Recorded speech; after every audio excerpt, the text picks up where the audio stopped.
یہ ویڈیوز بنانے والے وائلڈ لائف ایکسپرٹس اپنی پوری زندگی جانوروں کی خصوصیات جاننے میں لگا دیتے ہیں، لیکن اتنی ریسرچ اور سائنس میں اتنی ترقی کے باوجود جانوروں کی بعض ایسی خصوصیات سامنے آتی رہتی ہیں کہ جس پر یہ ماہرین حیران ہونے کے سوا کچھ نہیں کر سکتے۔ ایسا ہی ایک واقعہ ہندوستان میں پیش آیا کہ جہاں ایک جنگلی چیتا رات کے وقت ایک گائے کے پاس آتا تھا، لیکن اسے شکار کرنے یا اسے نقصان پہنچانے کی بجائے اس کے پاس بیٹھا رہتا۔ جب معاملے کی تہ تک پہنچنے کی کوشش کی گئی تو وجہ جان کر سبھی حیران رہ گئے۔ ہم سب کی آج کی ویڈیو میں یہ واقعہ پوری تفصیل کے ساتھ آپ تک پہنچائیں گے، لیکن آگے بڑھنے سے پہلے ریڈ بٹن پر کلک کر کے اور بیل آئیکن کو پریس کر کے ہم سب کے سبسکرائبرز بننا مت بھولیے تاکہ ایسی انفارمیٹیو ویڈیوز آپ کی روزمرہ زندگی میں شامل رہیں۔ ویورز، انڈیا میں خوراک کی تلاش میں جنگلی چیتوں اور شیروں کا دیہاتوں کا رخ کرنا ایک معمول کی بات ہے۔ یہ واقعہ بھارت کے ویرودرا نامی شہر سے 40 کلومیٹر دور انتولی نامی گاؤں میں پیش آیا۔ اس علاقے کے لوگ کھیتی باڑی کیا کرتے تھے، لیکن ان کی فصلوں کو جنگلی سور، گیدڑ، خرگوش اور چوہے جیسے جانور نقصان پہنچایا کرتے تھے۔ لیکن پھر اچانک ان کی فصلوں کو نقصان پہنچانے والے یہ تمام جانور غائب ہو گئے، اور اس کی وجہ تھی یہ مادہ چیتا جو ان کی فصلوں ہی میں رہا کرتی تھی۔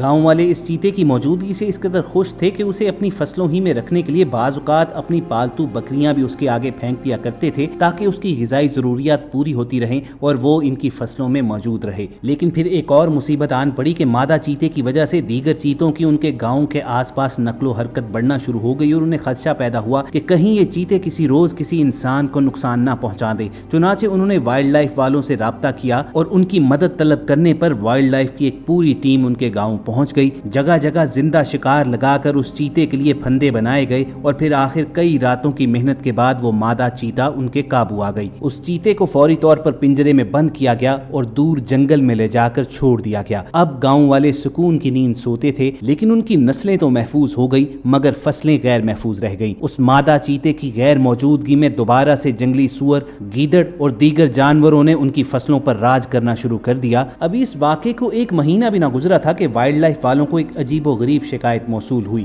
گاؤں کے ایک بوڑھے کے پاس چند مویشی تھے جنہیں وہ گھر کے باہر ہی باندھا کرتا تھا۔ ایک رات اس نے دیکھا کہ جنگل سے ایک چیتا اس کے مویشیوں کے پاس آیا اور اس کی گائے کے پاس بیٹھا رہا، لیکن اس چیتے نے اس گائے کو کسی قسم کا نقصان نہ پہنچایا۔ بوڑھے کو پہلی رات اپنی آنکھوں پر یقین نہ آیا، چنانچہ اس نے کسی کو آگاہ کرنے سے پہلے اگلی رات دوبارہ اس منظر کو دیکھنے کا فیصلہ کیا، اور پھر اگلی رات بھی یہ منظر دہرایا گیا۔ وہ جنگلی چیتا رات کے اندھیرے میں نمودار ہوا اور سارے جانوروں کو چھوڑ کر اس گائے کے پاس آ کر خاموشی سے بیٹھ گیا۔ چند دن تک جب یہ واقعہ بار بار ہوتا رہا تو اس بوڑھے نے فوری طور پر وائلڈ لائف والوں کو آگاہ کیا کہ کہیں یہ چیتا کسی انسان پر حملہ آور نہ ہو جائے۔ وائلڈ لائف والے یہ ماجرا سن کر یقین کرنے کو تیار نہ تھے، چنانچہ فوری طور پر انہوں نے کیمراز کا بندوبست کیا اور دوبارہ وہاں پر پہنچ گئے۔ جو ہی رات کا اندھیرا پھیلا تو وہ چیتا کہیں سے نمودار ہوا اور گائے کے پاس آ کر اس کے سر سے سر جوڑ کر بیٹھ گیا، اور یوں محسوس ہونے لگا کہ دونوں بے زبان جانور جیسے آپس میں گفتگو کر رہے ہوں۔ تمام لوگ اپنی آنکھوں کے سامنے یہ غیر فطری ملاقات ہوتے دیکھنا شروع ہو گئے۔ وہاں موجود لوگوں نے دوسرے لوگوں کو دکھانے کے لیے ان مناظر کو کیمراز میں محفوظ بھی کر لیا، اور پھر یہ خبر ہر جانب پھیل گئی۔